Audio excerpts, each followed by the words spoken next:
to another episode of Money Matters. My name is Nev, and what a beautiful Thursday morning it is. We're going to be covering some very important information about what's going on in the markets, what's the news around the world, and doing it all early enough where you can actually take some action.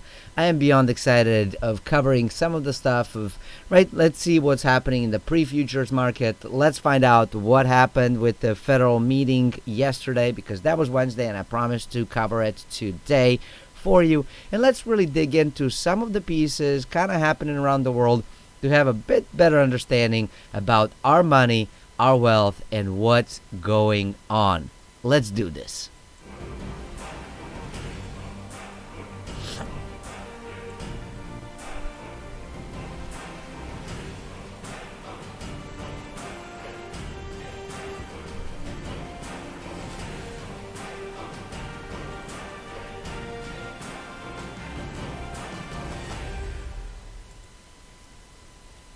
And welcome. So, we're going to be covering a few different things. And as you can see over here, I kind of put in pre market data from the CNBC. Let me see if I can zoom out this a little bit so you can actually see it. So, it's not like right there in your face. So, one of the things that sometimes you may notice, oh no, that is not what I meant to do. Come back. I clicked the wrong button, y'all. I clicked the wrong button. It happens. So, one of the things that happens if sometimes folks are looking for information about what's going on with the markets, how the market is going to happen. So a lot of times what you can find out is kind of learn what's going on with the pre-markets, and that gives you an idea of how things are going to open. Now, it doesn't give you an idea exactly how things are going to go, because a lot of times what we will see is that you will have something very interesting that happens. Let's see if we can click on Dow so I can explain kind of what I'm talking about here. All right. Let's see if we got this. Oh, let's make it a little bit smaller so you can fit on the screen. Come on, work with me here. See, on this one you gotta go like well below of the 100%. It's so weird that you have to keep on shifting stuff. All right, what do we have here? Oh, we have one here. We don't want that. We want to see an annual basis. Like, can you? What does this do? All right. One day. I just want one day. I don't know why this is so hard. Okay, sorry about that. Sometimes you gotta work with different charting companies and they all do something different and you gotta figure out like what it is that they started doing. Okay, so I don't know why it started, but it starts apparently at midnight. I don't know. Nobody starts trading at midnight. Like everything is closed. It starts. Let's take a look at this thing. It typically starts at 9 a.m., right? 9:30. The market's open, and typically what we see, this is not always, y'all. This is not always. What we see is we kind of see this go up, then it kind of comes down over the lunch hour siesta time, and and then some sort of activity happens, right around the close. But an interesting piece is that this is after markets, right? So from here on, down here, this is after markets. And again, I just want to like be able to make it smaller, but you can't. So you're just gonna have to stick with it. You can see that it kind of has gone down quite a bit till about 10 o'clock last night, and then even though this is adjusting to make it look prettier, it's not any prettier whatsoever. So this is one of those things that it's kind of interesting to see on the pre-market component of what's going on, and you will be able to see that this is where the trading has happened. This is kind of that after lunch siesta sort of lull, and then kind of where things have gone. And you will see that it's doing the same thing for S&P 500, for Nasdaq, Russell, and there's actually it's like a global all over the place kind of thing. Everything is red. Everything is red that you look at it. I mean, everything is down. I mean, nothing is like there's nothing down that it's like, oh my gosh, it's 50% down. Like well, I guess it works sometimes that way, but that's not what's going on over here, right? But you can take a look and see that, everything is going down. And one of the things to also notice, the fair value, sometimes that's confusing of what they call it, because they'll call it like fair value and you're thinking like that's what it's supposed to be. No, no, no, no, no, that's what the previous value was. Okay, that's what the previous price was. They just changed the names, and so it can be a bit confusing for you, but that's one of the things to look at. So you can actually go to CNBC and look at pre-market, or you can just basically look for something like Dow futures. And I'm doing that actually right now.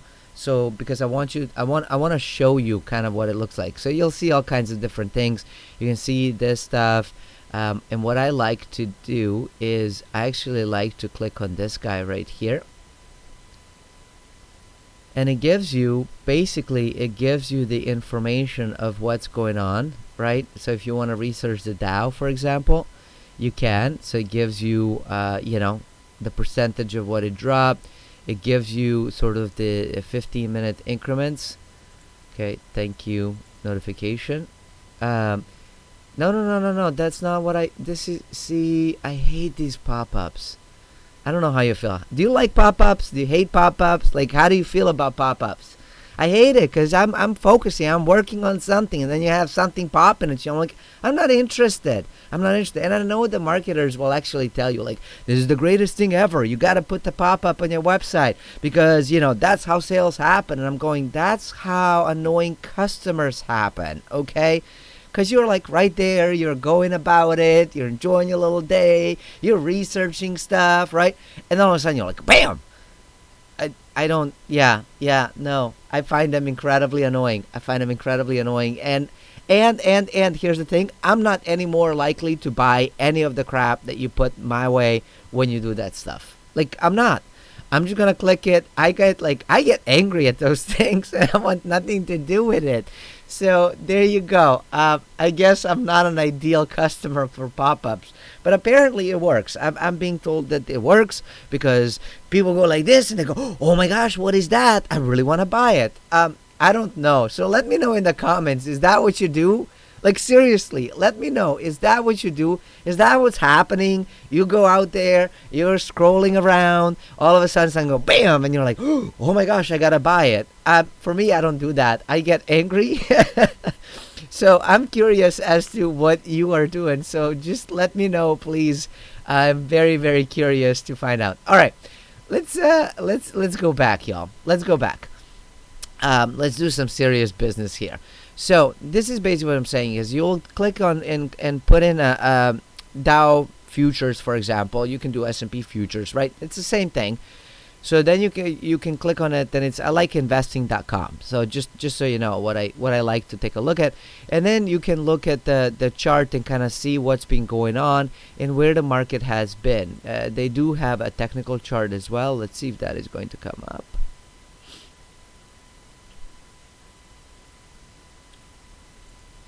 Okay. Let's see if we can make this thing a full. There we go. See, now you can get a nice little technical chart where you can actually do some analysis as well. So if you know how to read charts and you know to analyze things, this is an incredibly cool tool, which is why I like it better than MSNBC or any of that stuff, because it does give you an ability to if I wanted to put in a line, for example, right? Like I wanted to put in a trend line, I can do that. I can just take this, draw it, and be like, all right, okay, hold on. I need you to work with me. All right, there we go. Okay, that was a horrible line drawing, but I think you get the picture. It got stuck. Okay, maybe I want to draw another line that maybe it's hold on. There we go. No. I wanna shrink it so that I have an idea to kind of be able to see it. Maybe I want to draw another line. Okay, maybe let's choose red. See, you can even choose colors. Look at this. All right. Okay. So this is my horrible line drawing. It's not even working. So you got to make sure that it actually clicks and it does stuff. Okay. Um, anyways, this is my absolutely horrible way to show you how to do the analyzing of the chart. As you can see, my drawing skills and techniques are awful. Um, but okay, maybe something like that. Maybe something like that is a little bit better. So, anyways, for folks that know what they're doing with this stuff, this is quite fabulous, and you can go back in a history. There's the little ends which gives you the little news as they come out, so that you have information so you can read it and kind of see how it affects it. So this is like a really cool place to come to be able to learn, to study, and I highly suggest that you do that. So see, look at this. So this was over here happening, and it gives you the timestamp down here. So where my mouse is, you see how it gives the timestamp. So you will actually see when the news were delivered. So this is 5:20 at 6:45. Then you will see like the timestamp of what's been going on, right? So this is yesterday evening. Yesterday evening. Now we're getting it to like right, and so this is where the news came out right before we started, and we can click on that, right? And we can click on that, and now we can get the news that corresponds to sort of what happened in the market. Isn't that interesting? This is super exciting for me, at least. I don't know. I mean, I don't know how you feel about it. So you might be like, dude, this is no. We gotta work on what's interesting. So you got that. You click on it, and now we get the news. And now we're at the news. We can find out of like what's going on. So it says future retreats as trade tensions add to pandemic woes. Well, is that true? Well, yeah. If you look at it, look, this is 4 p.m. What was 4 p.m.? Right here. So this is 4 p.m. right here. Okay, and from there on, it's been going down, right? I mean, you can see from here on, it kind of has come down quite a bit until about what 10 o'clock last night. 10:15, and then it kind of went sort of sideways.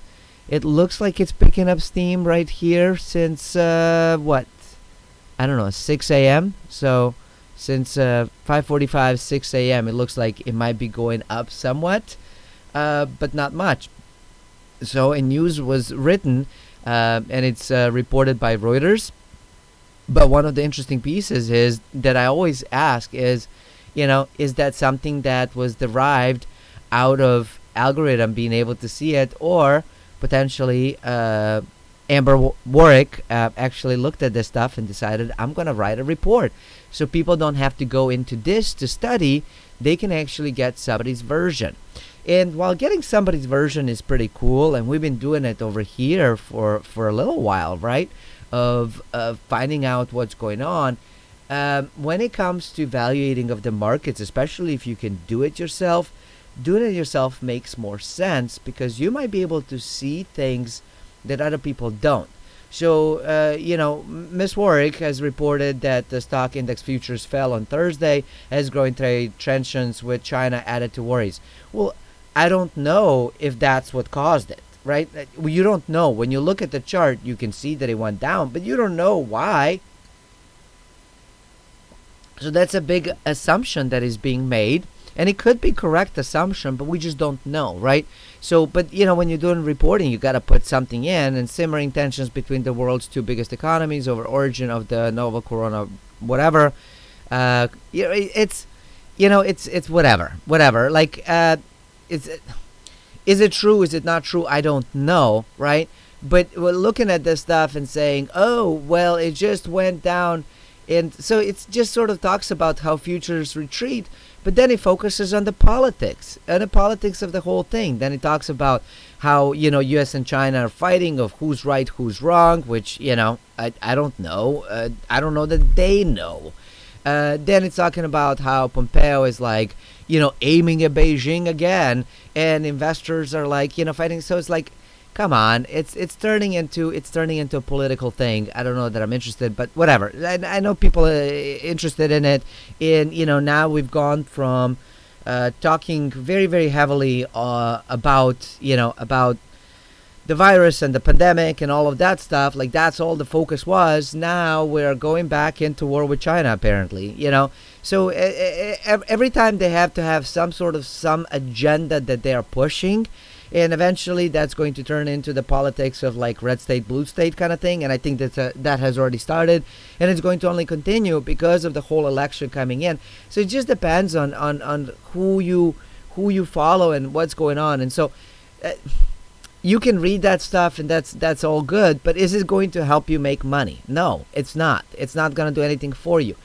Coming over here, reading this chart, it is going to help you, because you're going to be able to read it. You're going to be able to understand of what's going on and say, is there an opportunity? Because if you were reading that chart, then I actually killed it because it it annoyed me like a pop-up. But when you just read that, you're like, okay, yeah, that's fine. Like not much is happening. But when you come over here and you take a look at the stuff, right? Let me take another stab at drawing the lines. All right, well, let's draw another line. Let's make this one green. Where is 4 o'clock? Okay, so right here, I'm gonna draw this line right here, because this gives me like where the 4 o'clock was. And apparently you have to draw it and then click twice in order to stick. I'm learning. So from here on down, yeah, it did go down, and it's going sideways, but right, let me do this. So here is our 4 o'clock thing, right? Remember that? Oh, you can choose all kinds of cool things. You're like, yeah, you can make it thicker. This is lovely. Yeah, that's perfect. Thank you. Go away. So it's gone down, right? It's kind of gone sideways. But now I'm seeing this. Look, that's a pattern as well. Here, this is a pattern. Come back, 4 o'clock. We don't want to lose you necessarily. But this right here is turning into something. So there is a potential that this may actually start going up. Now, of course, it's slowing down in volumes, and if you're understanding this, and some of you might be traders and chart analysts, and you might be like, oh my gosh, that's the worst analysis of a chart. But there are definitely different ways to analyze the charts, and there are different. These are called candles or candlesticks, in case some of you are brand new and don't really know what this looks like. And of course, the red means it's gone down, the green means it's gone up, and the wick is sort of when it opened, when it closed kind of thing. And when you say when it's open, when it closed, you're like, but the market, but these are 15-minute increments. So it's within 15-minute increments, right? So we are in 15-minute increments right here. You can see it, right? 15-minute increments. And so within that 15 minutes, the wick bottom to top, that's the range between which it went. Okay, so over here, it went from 24,408 and down went to what, 24,338, right? Rough estimates. So that's the range, but that it kind of traded. But when it opened, when that 15-minute increment started, it opened here, it closed here, right? Okay, so and then it traded within the channel, but it gives you, the candle gives you of like what the open close range was. And the red basically means that it opened here but closed down here, so it traded down, right? The green means it opened at the bottom and closed at the top. Okay, and then again the wick basically, it says where it traded. So something like this, like it opened, this was the top right here, it went all the way down to see where the little wick thing is. Let me see if I can zoom in so you can kind of really see it. So it traded down to this stuff, but then it closed slightly above that, right? That's one, right? And then this one, you actually see that it traded above and below, but then it closed right over here. So those candles, and there's actually quite a bit of like strategy and things you can learn about, like, when it has a cross like this, and then there's different analysis that ends up happening of like, what does it mean when it's just like a little plus sign like you see over here, right? What does it more often than not do? And this is one of those things where you can see the plus sign right over here as well. Or what does it happen when it's kind of like a inverted T or an actual T? What do all those things mean? And all of those things actually have meanings. And it's absolutely fascinating. I don't necessarily teach this stuff. It's just I geek out sometimes on it. As you may know, I mostly focus on physical assets. But if you are interested in doing this stuff, I'm sure that there's all kinds of chart schools and people that you can learn from, or you can just sit here and kind of study on your own to understand of like, okay, well, when this happens, like what happens then and what happens next. And there's going to be a lot of stuff on YouTube as well, that if you want to study some of these charts, if you want to study technical analysis, you definitely should study that. And studying charts is incredibly important, especially if you're thinking of making money outside of just somebody telling you buy this, sell that. And if you go into stocks, if you go into crypto, if you go into a whole lot of other things, you'll need this stuff. So this is a super important tool that you need to at least have some basic understanding about. And I think I've given you some of the stuff. See, I was right. Look at this. You see, while we were chatting, there was another candle that showed up. I told you it was going up. It's going up. So understanding and reading the charts is incredibly important. And if you're thinking of trading or just even plain old investing, right, to be able to understand it, because look, let's do this. Whoa. Let's compress this puppy. Can we compress this puppy? Excuse me. All right, so you remember this green line that was yesterday at 4 o'clock in the afternoon. So you can see kind of where the market was, right? Like it looks very different now than it did before, right? All of that like looked like so big because we were zoomed in, we were focused on it. And then we look at this and we're like, oh my gosh, I'm getting a fuller picture. Who's getting a fuller picture now, right? Are you getting a fuller picture? I hope so. Because as you zoom out, you get more historical data and you get to understand what's going on. All right. I think this is as far as they'll let us zoom in, but this is basically a month. It looks like this is about a month because it talks about May being here. We are, right, it's what, the 22nd of May? No, 21st of May. 22nd is tomorrow. It's Friday.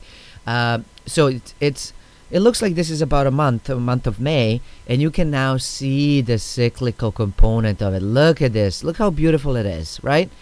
You can understand and appreciate of what's going on within the markets, within this particular piece, and you can see it kind of going down, and this would have been perfect place to buy, and then kind of ride that puppy up and maybe sell around here, and then wait for it, and then buy around here, and then ride that puppy up, right? So this is kind of what traders end up doing, swing trading, when you're able to look at some of these things and read it. And of course, it's easier. I will understand, because you're going to be like, wait a minute, Nev.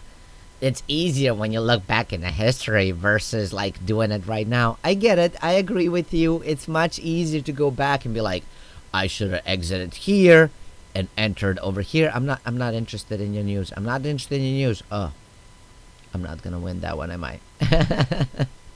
Okay, never mind. You hang out there, buddy. You stay there. But yeah, it's much easier. But I think what I'm saying is that when you understand that you're like, okay, this has gone down enough. Like, let's zoom in. Okay. See, we can't zoom in now. You are in the. Oy, oy, oy. Go away. Okay. You're not gonna go away. See, annoying pop-ups. I told you all. I told you. They're just annoying, and you can't kill it. There's like no exit sign either.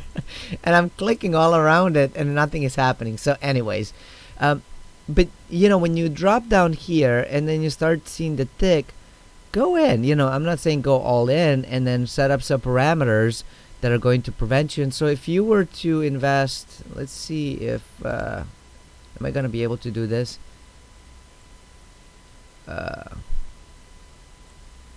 No.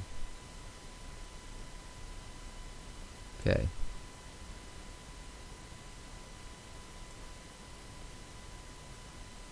I am not quite sure that I know what this is. I've never actually used this before. All I wanted to find out is what the gains are going to be.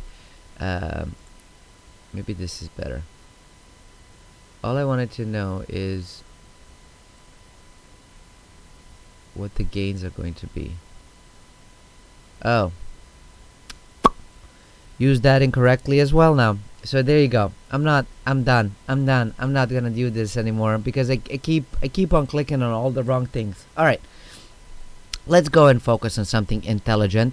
I'm gonna play with you what has happened at the FOMC meeting. So here we go. Let's listen. Hopefully you can hear this. Minutes confirmed stimulus is working, but the uncertainty persists. Equities were calm. We have Danielle DiMartino-Booth, former Fed member and founder of Quill Intelligence. Danielle, your key takeaway from the minutes here. Basically, it was kind of a reiteration of everything we've heard from Fed officials over the last few weeks, and that is that they will do whatever it takes. They're adamant that they have got ample ammunition to continue to combat the aftermath of the corona crisis, even if that entails keeping zombie companies in business, whatever it takes. Again, in fact, they said that they have more things that they can do in the minute. So I think that that's why equity markets. One thing I want to point out about the whole zombie companies is that we're actually going to cover that. We actually have that scheduled to cover that today. So stay tuned. We're going to definitely cover this stuff. And if you're liking these things, and if you're liking some of the education and goofiness and silliness that I'm doing, join me on onedealaway.com/live, because if you're watching this anywhere else on any other channel, whether it's YouTube, Facebook, or anywhere else whatsoever under the world, in the clips or different ways to look at it, you're missing it. You're missing the entire show and some of the things that we're doing right here, right now, even including some of the pre-market stuff and playing around with the charts, getting that information, getting that information at 7 o'clock in the morning to give you plenty of time to prepare for the markets when they open, to be able to go in and take action if you are indeed an investor in the markets, is going to be huge. Yesterday, we've covered all kinds of cool things when it came to paper assets as well as crypto. Today, we've definitely gone into potentially being able to benefit from what's going on in the pre-market and maybe make some money. Obviously, not a financial advice. It's just sort of my thoughts and opinions. But you miss all of that when you watch this at the end of the day, because the day's over. Like, you can't trade it. Everything is closed. Like, you might as well just have a drink and some popcorn and watch a movie, because the day's over. So I do invite you to join me live every morning. We go at 7 a.m. And weekends we go a bit later, typically around 8-9 a.m. But this particular weekend we're not going live. And if you visit onedealaway.com/live, there's actually videos that are already prepared. There's nothing there because they're not going to release until tomorrow, because I have to travel for my business. So I won't be able to do this stuff because I can't stream live and do these things while I'm actually driving and traveling. So I'm going to be gone for a few days, but do visit onedealaway.com/live. Every morning, just like instead of me showing up, there's going to be a study session, and we're going to go deep into real estate, how to benefit and make insane amounts of money. Insane. If you think that making insane amount of money trading stocks here and there over the last sort of that, suckers rally, which some people have already played and made some money, if you think that that's kind of the place to go and that's where you can make money, you got to watch my video, because we are talking like 2x, 5x, 10x. Those are insane gains, and it probably can compete with what's going to happen with Bitcoin. I'll be honest, probably won't happen with what's going to happen with Bitcoin, but you can still make insane amount of money and create yourself a cash flow, all these different things, and above all, some tax benefits. So there we go. I'm gonna shut up. I'm gonna actually let Danielle continue to talk about what's been going on, and let's watch. Paused for a moment, and then the celebration continued. Well, let's think about that for a second. What can they do? Could it be the entrance into the high yield bond market? Well, So they've tiptoed into that arena already, and I think that markets are anticipating that kind of the current rally in stocks has very much been driven by retail investors, very small investors, literally people who are shut in and day trading, kind of like the very end of what you see at the end of a bull market. So I think that Fed officials are aware of this, and that if markets step back, they're ready to come in and buy stocks.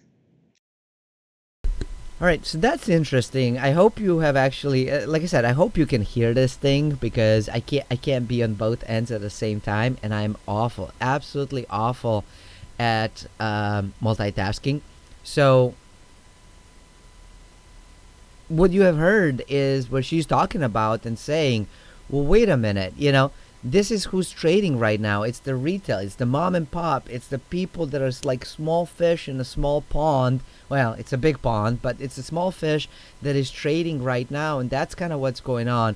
So, what we're not seeing the large investors entering and going in and doing the trades. Vast majority of what we're seeing this piece. So that's interesting, right? Stocks were calm. The 2 and the 10-year Treasury yield, the curve compressed a little bit for a minute. That might be a little bit hypersensitive on my part. You don't seem worried. Why not?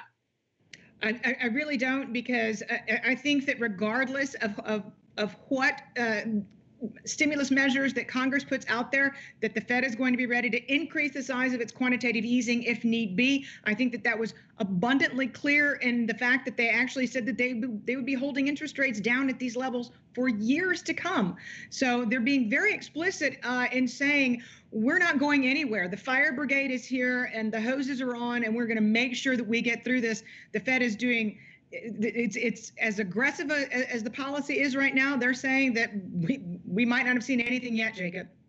All right. Thanks for joining us. All right, well, there you have it. So it's one of those things that we've already covered over here, that they are they're gonna do whatever it takes, and there's no limits. There's nothing that is going to stop them. So we already knew that, right? Like I don't think that that's a surprise whatsoever. But right, and it's one of those things that I think we can expect. And so this market is going to be pumped. Zombie companies are going to continue for at least a while. And I don't know what the future is going to be with the zombies. Before we go into the Lebanon, let me see. Well, we already knew that, right? This is the part that I wanted to show you. So because we talked about the zombie companies, I wanted to follow up with this stuff. I typically kind of have a structure, but so highly indebted zombie companies control more than 2 million U.S. jobs. So the zombie companies are basically the ones that continue to borrow even though they can't pay their debts, right? So they're called zombies because their income is way less than their expenses, and they can't control their debts and stuff. And so, but they're being put in. But they're saying they control well over 2 million jobs. In on one hand, this is one of those things that is interesting.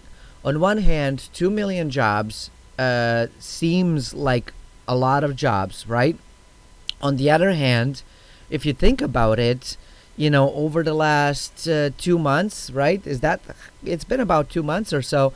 On weekly basis, the unemployment number would be in like 3 million plus was like the minimum per week, right? So then you look at this stuff and you were like, that's like a weekly loss. And I know that sounds horrible.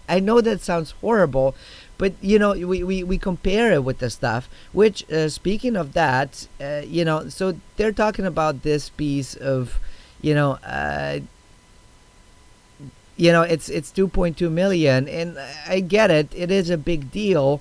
But, comparatively speaking, it sounds like the Fed is going to keep them alive. They're going to keep giving them money.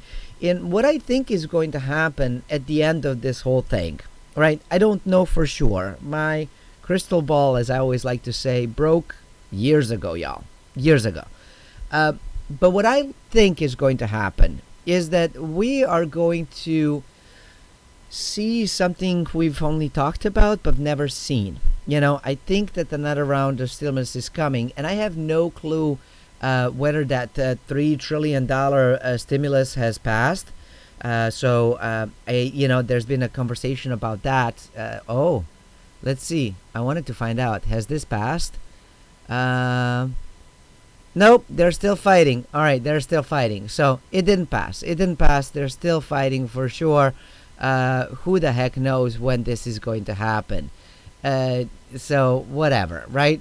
But what I think is going to happen is, aside from another stimulus kind of coming and rest of us getting the checks and additional pieces coming in, I still do believe that by the end of the year, we'll probably get some sort of additional income kind of coming our way, and potentially universal basic income. I do think that unemployment benefit stuff may continue for a while. And the reason for that is that, even though while we are reopening, I don't foresee everything going back to normal. I think people have this notion that reopening means right back to what happened in like January or December or last May, when it was like, woohoo, fiesta, let's all hang out. I don't think that that's what's going to happen, y'all. And one of the things that, really drives me to that, to think about that piece, is TomTom. And I have to give credit where credit is due.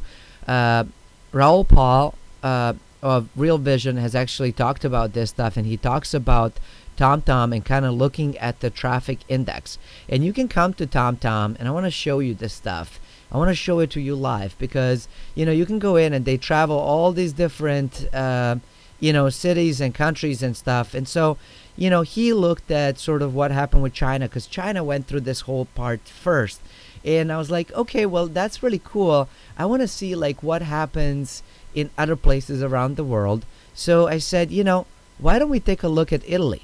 Let's take a look at Rome.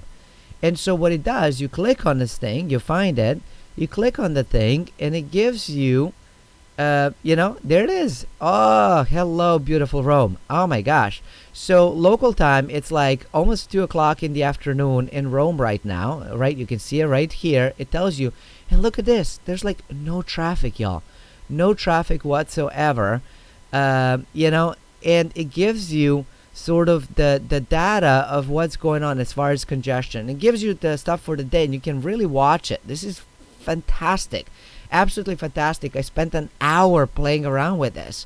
So one thing that you want to take a look at is take a look at this stuff. And so you can see the live congestion is this thick red line right here. Previous week's congestion is the sort of the red kind of line, and you can see it somewhere right around here, maybe a little bit, and maybe a little bit here, so not a whole lot. And then this is the average congestion in 2019.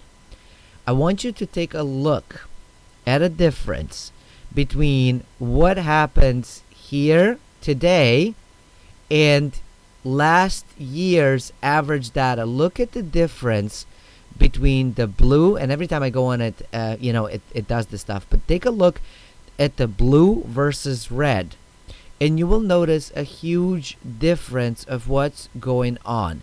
And that is something that, right? That, look at this congestion level now. It's 20% less than the average, right? Like there's no congestion. What congestion, right? And we can go back to like all kinds of different ones. So let's really look at the, what is, okay, India. India is, number one, apparently the most congestion, and it's Bengaluru. So my apologies, friends from India are probably laughing at my inability to pronounce it. All right, so it's 5 o'clock, right? I mean, traffic jam. This is the heat of the day, right? 72% less than the average, y'all. Look, it's nothing. It's nothing. Everything, and every place you go, look at this stuff. Look at the difference between the blue and the red. This is the part that he basically was saying, that we're not going back to normal. We're not going back to normal. Things are going to open, and I encourage you to go and play around with TomTom and look at the stuff, because the traffic pattern gives us an ability to gives us an ability to really track what's going on, right? And to understand of what direction of people, like what is the behavior. Are people going out? Are people hanging out? And they're not, they're going in, they go to work, they do what they need to do, they might stop at the store, and then they go home, or they go to the beach and stay away from everybody else. And I know that the news are sort of showing like, ooh, look at the beach is full and all of that stuff, but when you talk to people, people are freaked out. People are freaked out, and they don't want to, deal with stuff. So anyways, these are the things that I wanted to share with you. And I did promise, I did actually showcase the Lebanon and stuff and the currency. And so I really want to quickly cover what's going on. Press the wrong button. I wanted to change the screen and I pressed the mute button. So there goes that. So Lebanon Central Bank, if you don't know what's been going on with Lebanon, Lebanon has been having severe crisis with their currency, and dollar has been going through the roof, or their currency has been crashing through the floor, whichever way you want to look at it.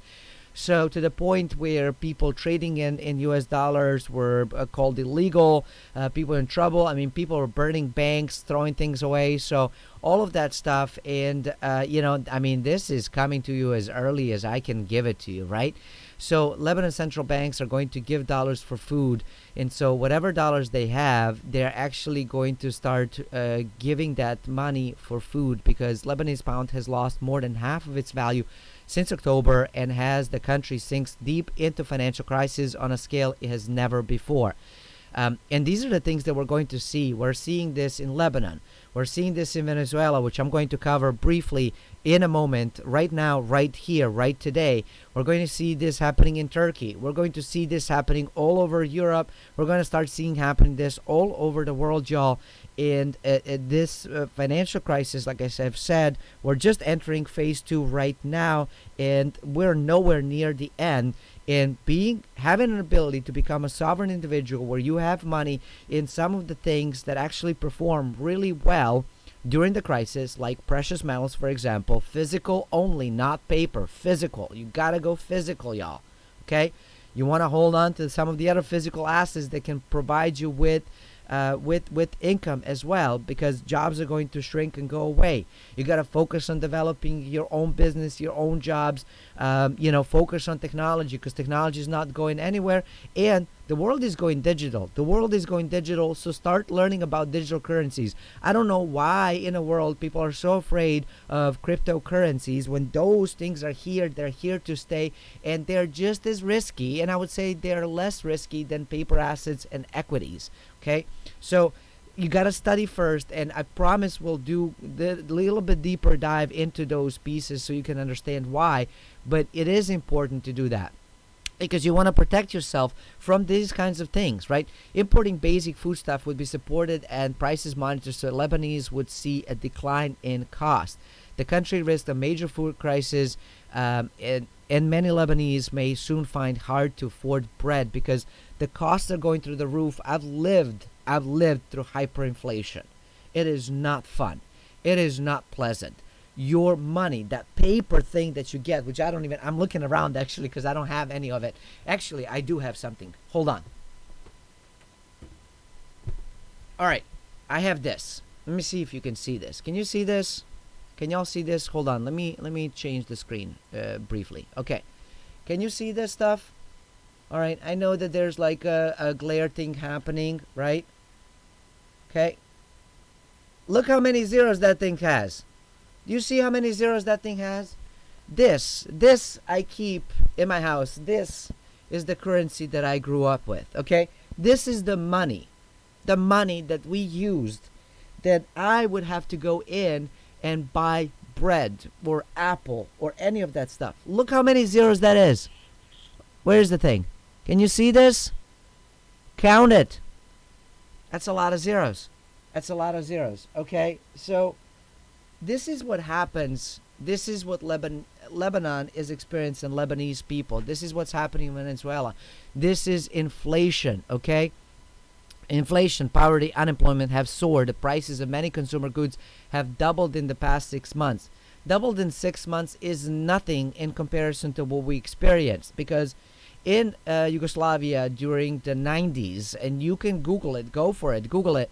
I mean, prices were doubling in minutes, not months, not days, not weeks. We're talking minutes, y'all. Minutes.